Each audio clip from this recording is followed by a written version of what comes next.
Hello' বন্ধু বান্ধৱীসকল, মই আল্পনা বৰুৱা স্বাগতম সকলোকে। মই আজি এই কটনজোপাৰ ৰিপৰ্ট কৰিবলৈ লৈছোঁ। ইয়াৰ পটটো যথেষ্ট শিপা হৈ গৈছে, সেইবাবে এইজোপা ৰিপৰ্ট কৰিবলৈ লৈছোঁ।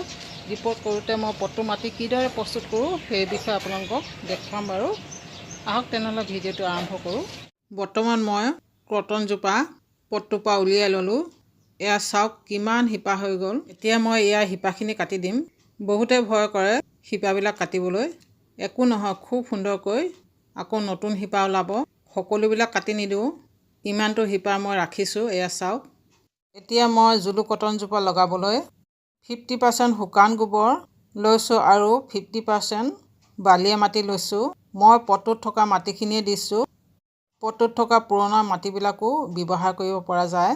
মোৰ এই মাটিখিনি বালিয়া মাটি হয়। আপোনালোকৰ যদি বালিয়া মাটি নাই তেনে 50% সাধাৰণ মাটি আৰু 50% বালি লৈ বালিয়া মাটি প্ৰস্তুত কৰি ল'ব।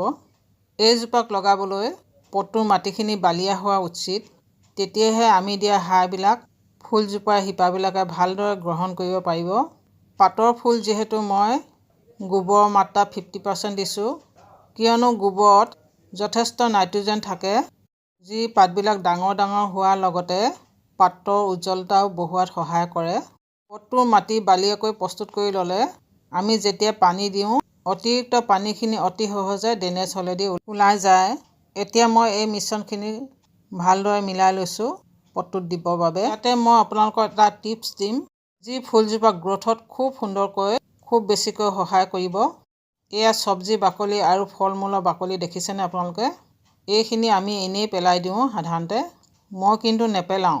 এইবিলাক মই সদায় ফুল লগোৱা সময়ত বা ৰিপৰ্ট কৰা সময়ত পটটোৰ তলত এনেদৰে ভৰাই দিওঁ।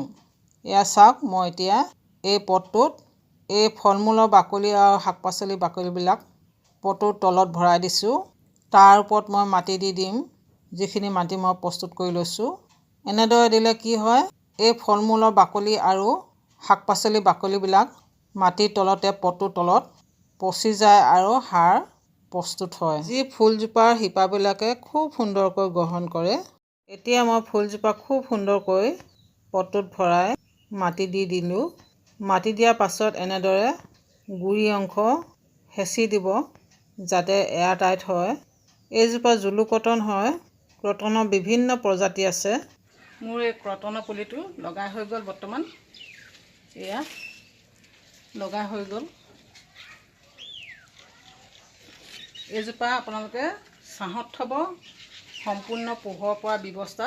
পুৱাৰ ভাগৰ যদি আপোনালোকে ৰ'দটো 2-3 ঘণ্টা কোমল ৰ'দটো দিব পাৰিলে খুব সুন্দৰকৈ গ্ৰ' কৰে।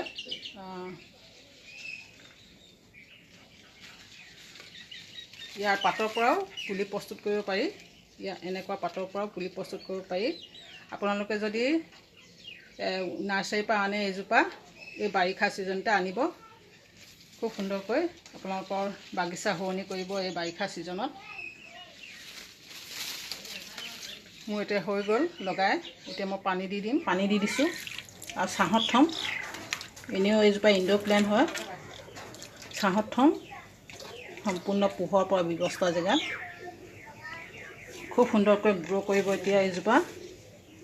ইয়াৰ কাটিঙৰ পৰাও খুব সুন্দৰকৈ এইটো ছিজনত পুলি প্ৰস্তুত কৰি ল'ব পৰা যায়। মই আগৰ এটা ভিডিঅ'ত দিছোঁ, ইয়াৰ কাটিং লগাই আছিলোঁ মই, সেইবিলাক আপোনালোকক দেখাইছিলোঁ। আপোনালোকে নিশ্চয় ভিডিঅ'বিলাক চালে গম পাব।